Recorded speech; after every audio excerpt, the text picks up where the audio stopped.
Hey guys, what's up? It is Comedic Chimera here, back with another video. Today I'm going to be showing you how to create this awesome shine effect in Adobe After Effects without having to use trapcode shine.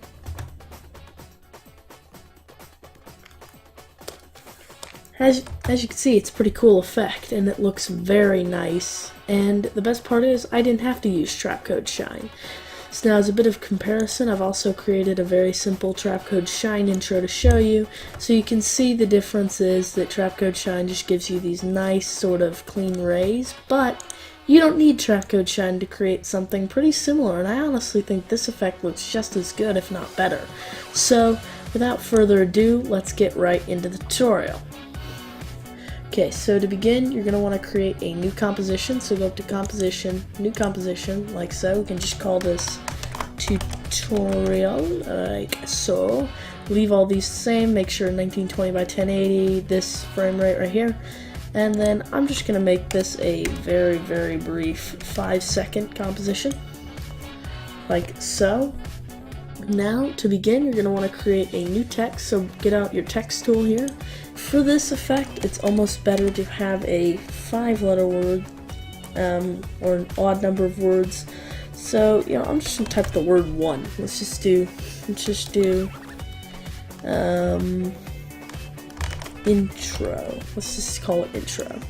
Now we're going to go back up and realign it, Now that we have this nice sort of set of 5 characters in a frame, we're now going to begin. You want to set your color to like something like this, so nice sort of hard but not quite dark blue color. Now you're going to go into your effects and presets and apply just search blur and then apply the CC radial fast blur, this one right here. Now you should see we have this sort of blurred out text effect here, and it's not radial blur, by the way. If you apply radial blur to this text, you'll get nothing really. You'll get like, it'll look like that. So not radial blur, you want radial fast blur. So when you apply it, you should get this. Now we're gonna keyframe. I'm gonna add a keyframe here. I'm gonna set the amount to 75, so like that. And then now I'm going to go forward until about, maybe let's go 2 seconds here. Press U on the keyboard to reveal our keyframes and set it down to about 10. You don't want it to fully go away. And now we have this, which automatically looks pretty cool. Now to make this look a little better, I'm just gonna go ease it. And now we have this, so that way it's not so abrupt. Now that we have our blur effect, changing it, now we can go search out your glow effect, apply glow to this layer, and then you're going to want to set the glow radius to about 20, the intensity, you want this intensity pretty high. I mean, you can really crank it up, and then drop the glow threshold to right about there. So when you see it starts to get that like cyan tint, sort of stop. So like for me it's about 45.1. So now we get this sort of nice clean effect here. So now it looks like that, which is pretty close to what we had in our end result. So now we're going to create this nice gradient ramp. So let's go new solid ramp. I'm gonna change the color, make sure it's below your intro layer, change the color, I'm gonna make it pink just because I can, and then let's search up ramp in our presets panel here, apply it, change your you can make your first color to black, but I actually like swapping it, so like make it a sort of, go to your blue and make it a very deep blue, not quite pitch dark, but pretty dark. And then make your other color black, change it to a radial ramp, and then you can just kind of move this down just a tad there. And then that about does it for the background. So now we have this nice effect. So the next thing that you're going to want to do is you're going to want to create another new solid. Call this one Particles.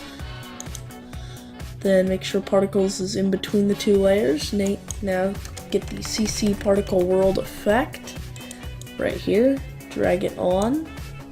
Then you want to go into this section, just disable all this stuff, you don't need it. And then go into your birth rate, make this about 1.5 or so. And then you can leave the longevity around 1, set your producer to 0, 0, and 0, like so. Go into your physics tab, set the animation to, I think it's twirl, like so, and then just get rid of all these extra angles. You don't need any angles for this. And then set the direction axis to 0. Everything needs to get zeroed out. Turn off gravity. And now you should get this nice sort of explosive effect. And then now you're going to go into your particles tab, change it to bubble. Then you can kind of mess with the birth size. You want to really drop the max opacity to around 25%. Just get rid of size variation. Now make the colors 2 different shades of blue. I like kind of a light shade of blue. It's going to fade to a slightly darker shade of blue. Or the other way around, you can kind of play around with it. So now we get these. Now you're going to want to make it a little bigger. So I like around 0.4. So here. Now you get these nice sort of big bubbles here. But as you can see, they're kind of crazy and there are a lot of them. So we can now go into our physics tab, turn down the velocity around 0.6 or so. Now they still kind of explode outward, but not as intensely. You can kind of play around with the velocity, find something that you like. Then maybe bump the longevity to around 0.2. Sorry. Maybe 1.5, maybe change this to 1, then maybe you get that. That looks rather nice. As I said, you can kind of play around with your particles however you want them to look. And so now we get this nice sort of fade in particles effect. Now what we want to do is we want to control click all these layers, hit pre-compose, just call this base comp, like so, and then go to the beginning, go to right where your logo finishes fading in, go into your transform properties, keyframe our opacity, go to the end of the comp, I'm gonna go to like 4 frames or so, change it to 0, and now we have this, which is exactly the type of thing that you're going to want. Now, I know this was also another brief tutorial from last week's, especially similar to last week's tutorial, but I think it's certainly got its merits and it allows you to avoid having to get trapcode shine in order to actually get a nice shine intro effect. You can do it without it, but anyway, if you enjoyed this tutorial, make sure to give it a like and a nice subscription and leave a comment about what I should do next.